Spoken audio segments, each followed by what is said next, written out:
보통의 작가들은 글을 쓰는 활동이 명예를 얻기 위함인지, 세상을 바꾸고자 함인지, 취미인지, 돈을 벌고자 함인지 고민합니다. 제가 구독 때문에 고민하는 것과는 차원이 다르죠. 작가는 책을 냅니다. 그렇다고 경제활동이 되는 것은 아니죠. 경제활동이 되려면 한 달에 적어도 한 쇄가 팔려야 하니까요. 그것도 지속적으로 아니면 매절로 한 달에 한 권씩의 책을 미친 듯이 써야 합니다. 그래서 책을 내면 또 고민합니다. 앞으로도 쓸지 말지를. 4권 책을 낼 때마다 고민들은 쉽사리 사그러들지 않습니다. 이렇게 보통의 작가는 작가로서의 정체성이 잘 드러나지 않는 정말 애매한 위치에 놓입니다. 오늘은 호텔맨 울프레드를 보겠습니다. 히어로물 아닙니다. 심지어 찌질해 보이는 캐릭터의 그림 동화입니다. 이 책의 주인공이 울프레드라는 늑대인데, 이 늑대는 작가라서 책을 냈지만 책을 한 권도 팔지 못했습니다. 창피할 필요도 없습니다. 아무도 읽질 않았으니까요. 출판사도 작가도 동시에 민망한 이 전대미문의 사건은 출판사와 울프레드 자신만 알고 있는 비밀인 것입니다. 아마 담당 편집자님과 영업부는 대대적으로 물갈이를 하던가 이직했어야 정상이고, 출판사도 더 이상 울프레드의 책을 내지 않을 것입니다. 출판사는 유니세프가 아니니까요. 울프레드는 작가로서도 톡톡히 망신을 당했다 볼 수 있습니다만, 그럼에도 불구하고 울프레드는 자신이 작가임을 뼛속 깊이 알고 있습니다. 마치 프로정신과 조현병 사이에서 팽팽한 긴장감이 감도는 위태위태한 상황이었지만 이 차이는 꽤 큽니다.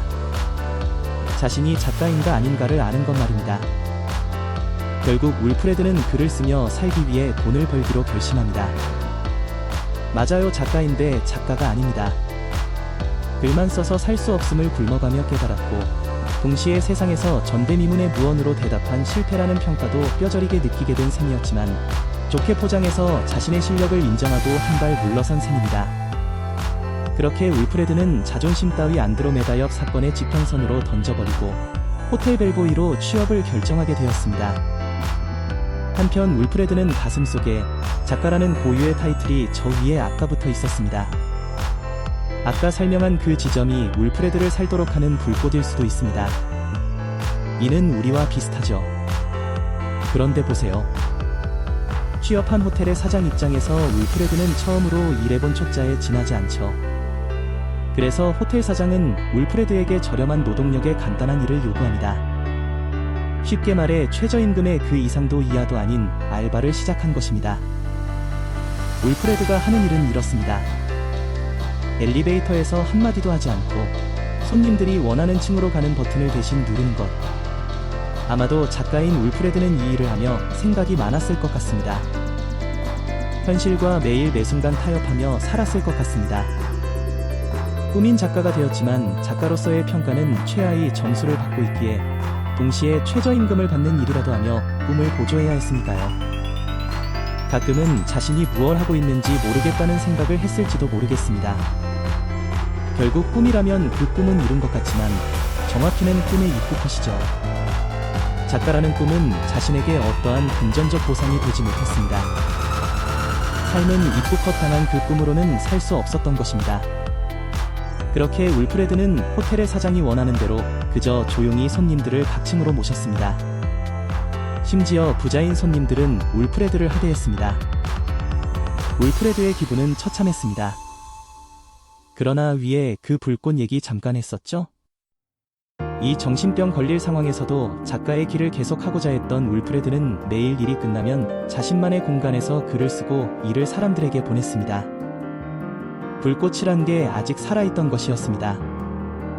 마치 블로그나 인스타에 글그램을 했을 것 같은데 사실 불꽃이라 하긴 그렇고 불티 정도 되겠습니다. 그래서 울프레드는 결국 책을 내고 꾸준히 작품 활동을 하는 프로 작가가 될 수 있었을까요? 자신이 작가임을 알고 있는 울프레드는 앞으로 어떤 삶을 살게 될까요? 이러한 열린 결말은 마치 자신의 꿈을 성공으로 이끌려는 우리들의 인생과 다름이 없어 보입니다. 엔딩이 울프레드의 성공으로 연결되어 해피엔딩이 되는 것이 완벽한 결말일지도요. 결국 울프레드의 작가로서의 정체성은 우리들의 수많은 꿈이나 목표, 다짐 등과 다르지 않은 것입니다. 그러나 호텔맨 울프레드라는 그림책은 결코 열린 결말의 꽃길을 걷길 기대해보는 해피엔딩의 그림책이 아닙니다. 그가 사는 삶은 사실 특별함이라고는 하나도 없으며 성공에 도달하지도 못했고 큰 성장을 이루지도 못한 삶입니다. 실은 그 삶 자체가 견뎌냄의 연속이고 살아가기 위한 날들일 뿐입니다. 그런데 그 평범한 실패와 힘듦과 도전과 시도와 또한 앞으로도 있을 안 보아도 뻔한 몇 번의 후회와 절망과 슬픔은 우리들의 삶에서 몇 번이나 경험하게 되는, 당시에는 슬프지만 지나고 나면 아름다울 수 있을지도 모를 모든 인생의 현장일 것입니다. 그런데 말이죠. 울프레드의 책처럼 앞으로 우리가 살며 받게 될 수많은 평가에 대해 생각해보죠. 그 평가라는 것이 실제 내가 살고 있는 삶의 평가가 맞나요? 맞아요. 맞죠? 정확히는 내가 시도했던 것들에 대한 평가입니다. 우리는 자신이 해온 일에 어느덧 책임을 지고 있는 것입니다.